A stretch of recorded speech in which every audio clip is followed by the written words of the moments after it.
ప్రేమన దేవుని వారలారా, ఈరోజు ఒక ప్రాముఖ్యమైనటువంటి విషయం గురించి మాట్లాడదలుచుకున్నాను. ఏంటిదంటే, ప్రియులారా, చాలామంది బైబిల్ ఓపెన్ యూనివర్సిటీ ఇండియా మీద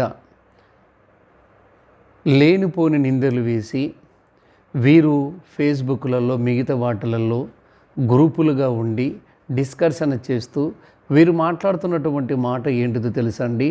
ఇదిగో పీడి సుందరరావు గారి యొక్క బ్యాచ్ అని ఒక మాట అనటం అన్నది ఎంత అవమానకరమో అది మాకు తెలుసు. ఒరే మూర్ఖుల్లారా, మీరు మారరా? మీరు మార్చుకోరా మీ బుద్ధులను? స్వస్థత వరాలనబడుతున్నటువంటి వారు లేనిపోయినటువంటి దర్శనాలు, కళలు, స్వప్నాలు అని చెప్పి సమాజాన్ని తప్పుడు మార్గములు నడిపిస్తూ ఉంటున్నప్పుడు వారి జోలికి మీరు పోలేదే. బైబిల్ ఓపెన్ యూనివర్సిటీ మీదికి వచ్చి మీరు పీడి సుందరరావు భక్తులు అనబడుతున్న వారు తప్పుడు బోధ చేస్తున్నారు, తప్పుడు ప్రచారాలు చేస్తున్నారు, తప్పుడు ప్రసంగాలు చేస్తున్నారు, వాక్యాలు చేస్తున్నారని చెప్పేసి లేనిపోని మాటలలో మీరు ఒక సోషల్ నెట్వర్క్ను ఉపయోగించుకొని మీరు ఈ విధంగా మాట్లాడటం మీకు న్యాయమా చెప్పండి? మీకు ధర్మమా ఇదేమన్నా? అసలుకి క్రైస్తవం యొక్క స్థితిని మీరు కింది స్థాయికి మీరే దిగజారుస్తున్నారు. ఒక వ్యక్తికి సంబంధించినటువంటి బోధ, ఒక వ్యక్తి ఏదో బోధ చేశాడనుకోండి, మీకు నచ్చిన విధముగానో లేకపోతే మీకు ఇష్టం లేనటువంటి విధంగానో బోధ చేశాడనుకో, అన్య జనాంగ మధ్యలలో మీరు ఎందుకు దాన్ని బహిరంగంగా చేస్తున్నారు? దానివల్ల మీకు లాభమేంది? అంటే మీకు వ్యూవర్స్ వస్తారన్న ఆలోచన భావన మీలో ఉందా? దుర్మార్గులారా, ఇంకా మీరు మారరా? అసలుకి ఈ చెప్పుతో కొడతానని చెప్పినటువంటి వీళ్ళు, బూతు మాట్లాడుతున్న వీళ్ళు సింహం దగ్గరకు వచ్చి ఎలక చేస్తున్నటువంటి చేష్టాలుగా ఏమన్నా సరిదూగుతాయో చెప్పండి. ఏమండి, సింహంతో ఛాలెంజ్ చేయగలరా? సింహంతో పోరాటం చేయగలరా? మీ చేత నవ్వుతుందా? పీడి సుందరరావు అనబడుతున్నటువంటి మా ఆత్మీయ తండ్రి గారు సింహం లాంటి వాడు. ఆయన జోలికి రావాలంటే ముందు శిష్యులు అనబడుతున్న మా జోలికి రావాలి. ముందు నీవు అసలు మా చేతులను ఓడిపోతావు. ఏంటిది అది? అంటే ఎవడో మనుషులు రాసినటువంటి గ్రంథము చదవాలా? ఎవడో మనుషులు రాసినటువంటి పుస్తకాలు మేము చదవాలా? ఎందుకు చదవాలి? దేనికి చదవాలి? నీ పుస్తకాలన్నీ కల్పన కథలు ఉంటాయి. అందుకే తిమోతి గారికి అపోస్తలుడైన పౌలు గారు రాస్తూ ఒక భవిష్యత్తుతో కూడిన మాట అంటున్నాడండి. ఏంటిదది? తిమోతి గారికి రాసినటువంటి 2వ పత్రిక 4వ అధ్యాయము 3వ వచనం. తిమోతి గారికి రాసినటువంటి 2వ పత్రిక 4వ అధ్యాయం 3వ వచనం. ప్రియులారా, ఎందుకనగా జనులు హితబోధన సహింపక మీకు ఆరోగ్యకరమైనటువంటి వాక్యాలు మీ చెవున పడవు, సత్య సంబంధమైనటువంటి మాటలు మీ చెవున పడవు. మీకు ఏం కావాలో తెలుసా? ఇదిగో దురద చెవులు గలవారై తమ స్వకీయ దురాశలకు అనుకూలమైన బోధకులను తమ కొరకు పోగు చేసుకుని సత్యమునకు చెవినీయక కల్పనా కథల వైపు తిరుగు కాలం వచ్చును. కనుక ఇప్పుడు కల్పనా కథలు తిరుగు కాలం వచ్చి ఉంటుంది. కనుకనే మీరు మనుషులు పెట్టిన పారంపరాచారమైనటువంటి సిద్ధాంతాలు పాటించేవారుగా ఉంటున్నారు. కనుకనే మీలాంటి దుర్మార్గులు ఉన్నంత వరకు ఈ సమాజం బాగుపడదు. చెత్త వెదవల్లారా, మీలాంటి పనికిమాలినటువంటి బోధకులు ఉండబట్టే కదా సమాజం చెడిపోతుంది. ఒక వ్యక్తి ఏదో వాక్యం చెప్పాడు, క్రీస్తు యొక్క ఔన్నత్యాన్ని గురించి మాట్లాడారు.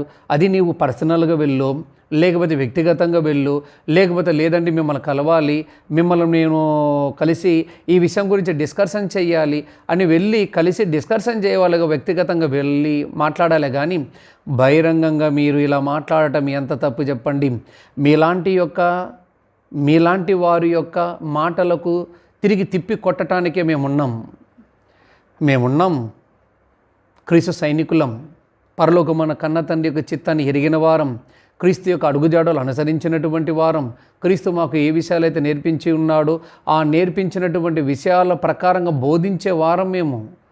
కానీ మీలాంటి దుర్మార్గులు అనబడుతున్న వారు ఈ విధంగా దాపరమేరైందిరా బాబు. పీడి సుందరరావు శిష్యులంట, పీడి సుందరరావు భక్తులంట, ఇలా చేశారు అలా చేశారు. ఏం చేసావురా? నీ ఇంటిని దోచుకున్నారా? లేకపోతే నీ ఇంటి యొక్క వ్యవస్థను ఏమన్నా పాడు చేశారా?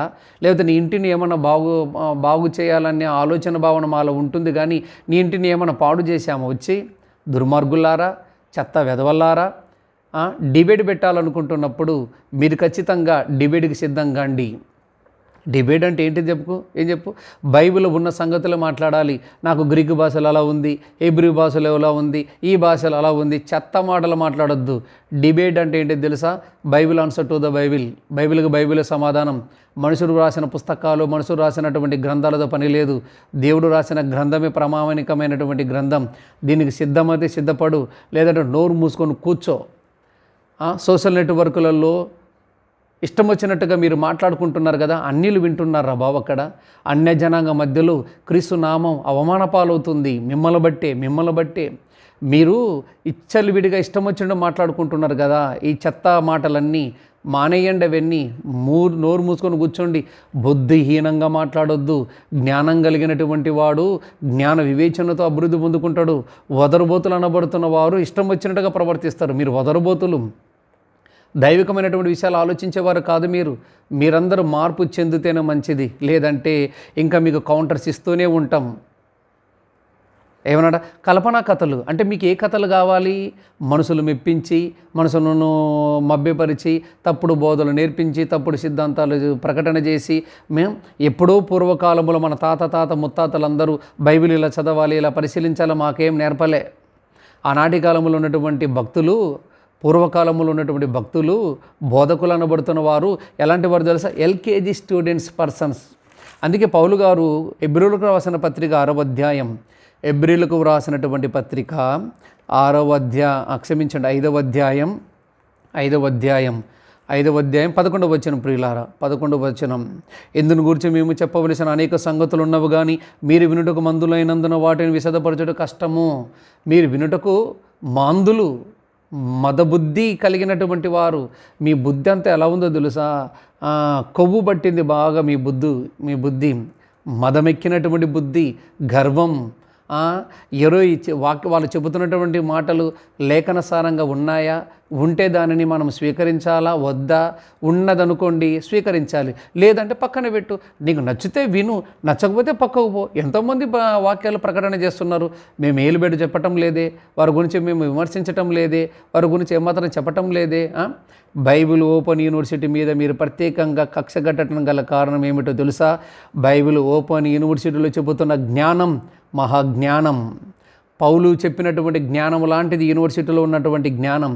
మీకు ఇంకా ఏం తెలుసు? మీకు ఏం తెలియదు. కేవలము కూర్చొని జపాలు చేసుకుంటూ, కూర్చొని చెప్పుకోవటం, ఇలా విమర్శించుకుంటే తప్ప నిజంగా మీరు సహోదర ప్రేమ కలిగిన వారైతే వ్యక్తి కాడికి వెళ్ళి, ఏందండి ఇలా చెప్తున్నారు, మరి ఇలా ఉందా, బైబిల్ ఎలా ఉంది, ఇలా ఉందని ప్రేమపూర్వకంగా డిస్కషన్ చేసుకోవాలి. కానీ బహిరంగంగా ఇష్టం వచ్చినట్టు చెప్పుకుంటున్నప్పుడు క్రీస్తునామం అవమాన పాలవుతుంది అన్య జనాంగం మధ్యలో. ఎందుకురా నాయన చెత్త వెదవలారా, మీరు మారరు. కాలమును బట్టి చూచితే మీరు బోధకులుగా ఉండవలసిన వారు ఉండగా దేవోక్తులలో మొదటి మూలపాఠాలను ఒకడు మీకు మరలా బోధింపవలసి వచ్చును. మీరు పాలు తాగవలసిన వారే కానీ బలమైన ఆహారం తినగలవారు కారు. పాలు తాగేవారు కనుక మరియు పాలు తాగు ప్రతివాడును శిశువే గనుక నీతి వాక్య విషయంలో అనుభవం లేనివాడై ఉన్నాడు. నీతి వాక్య విషయంలో అనుభవం లేనివారు. క్రీస్తు ఔన్నత్యాన్ని ఎవరు తక్కువ చేసిండు చెప్పు? మేము తక్కువ చేసిన మా క్రీస్తు ఔన్నత్యాన్ని, మేము చెప్పిన మా క్రీస్తు ఔన్నత్యం తగ్గించామని బైబిల్ ఓపెన్ యూనివర్సిటీ వారి క్రీస్తు యొక్క ఔన్నత్యాన్ని గొప్ప చేసిన తెలుసా నీకు? ఒక దీదాదన పడుతున్న వాడు ఛాలెంజ్ చేసిన వాడు పీడి సుందర్రావు గారు. రావుపేటి వెంకట శాస్త్రి అనబడుతున్న వారి మీద ఛాలెంజ్ చేసిన వాడు, మత విద్రోహుల మీద ఛాలెంజ్ చేసినటువంటి వాడు.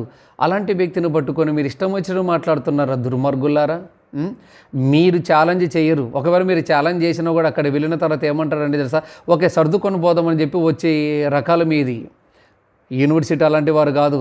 మేము ప్రకటన చేయించినటువంటి మాటలు లేఖనసారమైన ఎనుకు నువ్వు ఖచ్చితంగా స్వీకరించాలి. స్వీకరించిన తర్వాత ఏం చేయాలి? బాప్తిసం పొందాలి. కండిషన్స్ అలా ఉంటాయి. మీ కండిషన్ ఏంటి తెలుసా? సరేలే మాకులే, మీకేలే, ఎవరు మతం వారిది, ఎవరు ధర్మం వారిది అని చెప్పేసి తప్పించుకుని పోయే రకాలు. మేము అలా కాదు. బ్రతుకుడు క్రీస్తే చావైతే లాభం అనుకునే రకం మాది. మీలాంటి పిరిగి సన్నాస కలిగిన ఆత్మ మా ఆత్మీయ తండ్రి గారు నేర్పలే. మా ఆత్మీయ తండ్రి గారు మాకు నేర్పించిన విధం ఏం తెలుసా? బ్రతుకుడు క్రీస్తే చావైతే లాభం, క్రీస్తు కొరకు బ్రతకండి, సత్యం కొరకు నిలబడండి, అసత్యంగా మాట్లాడుతున్న నోరులను మూయించండి అని చెప్పిండు. మీరేందిరా బాబు, క్రీస్తు యొక్క ఔన్నత్యాన్ని తగ్గించారు. పిడి సుందరరావు శిష్యులందరూ క్రీస్తు యొక్క ఔన్నత్యాన్ని తగ్గించారు. ఎక్కడ తగ్గించిన క్రీస్తు ఔన్నత్యాన్ని? పరలోకమందున కన్న తండ్రికి యేసుక్రీస్తు ప్రభువు పుట్టినవాడని, యేసుక్రీస్తు ప్రభువు వారికి స్వయంభవుడు ఆయన కాడని, స్వయంభవుడు ఆయన అవ్వటానికి పరలోకమందున కన్న తండ్రి ఇవ్వటం వలనే ఆయన స్వయంభవుడుగా మారాడని క్లారిటీగా చక్కగా వివరించి చెప్పారు ప్రసన్నబాబు గారు. అయినా మీరు దాన్ని పరిపూర్ణంగా పూర్తిగా వింటే కదా మీకు అర్థమయ్యగలిగేది. క్రీస్తుకు ఔన్నత్యాన్ని ఎక్కడ తక్కువ చేయలే. యేసుక్రీస్తు ప్రభువు గొప్పోడే. యేసుప్రభు గొప్పడు ఎలాగా అయ్యాడు అంటే తండ్రి చిత్తాన్ని నెరవేర్చటంలో యేసుక్రీస్తు ప్రభువు గొప్పవాడుగా మారాడు. తండ్రి చిత్తాన్ని నెరవేర్చకపోతే అన్ని నామముల కన్నా పైనామం యేసుక్రీస్తు ప్రభువు నామం ఉన్నదంటే గల కారణం పరలోకమున కన్న తండ్రి కదా హెచ్చించింది. ఎలా హెచ్చించాడు ఆయన అంటుంటే తండ్రి సంకల్పాన్ని యేసుక్రీస్తు ప్రభువు నెరవేర్చాడు గనుకనే అన్ని నామములకైనా ఉన్నతమైన నామం పెట్టబడింది ఆయనకు. ఆ నామమే యేసునామం. మేము క్రీస్తు ఔన్నత్యాన్ని తగ్గించటం లేదే, క్రీస్తు యొక్క గొప్పతనం చెబుతున్నాము కదా. యేసుక్రీస్తు ప్రభువు పుట్టినవాడు అని చెబుతున్నాము కదా. యేసుప్రభువు పుట్టినవాడు ఎలా పుట్టాడు అంటారు. మళ్ళీ మీరు పుట్టాడంటే భార్య అవసరం లేదు పుట్టడం, తనలోని ఒక భాగం తీయటం కూడా పుట్టడమే. మీరు నేర్చుకోవటం కష్టం, మీ వల్ల కాదు. ఏదైనా కానీ ఒక విషయం పట్ల సందేహం ఉంటే వ్యక్తిగతంగా సహోదరు దగ్గరికి వెళ్ళి పరామర్శించి వెళ్ళి అతను కలిసి ఇగో ఈ విధంగా ఉంది మరి కరెక్టా కాదా అని ప్రేమపూర్వక చర్చా వేదిక ఏర్పాటు చేసుకోవాలి. కానీ అన్యజనంగా మధ్యలో బహిరంగంగా పీడి సుందర వాళ్ళు ఇలాంటి వారు ఇలా చేస్తుండ్రు అలా చేస్తున్నారని మీరు వ్యక్తిగతంగా ఒక వ్యక్తిని ఛానళ్ళల్లో ఇష్టం వచ్చినట్టు మాట్లాడుతున్నారు. సుమా కబద్దార్, జాగ్రత్త. ఒకవేళ డిబేట్ కంటవా సిద్ధపడు, మేము ఎప్పటికైనా సిద్ధమే. థ్యాంక్ యూ, అందరికీ వందనాలు.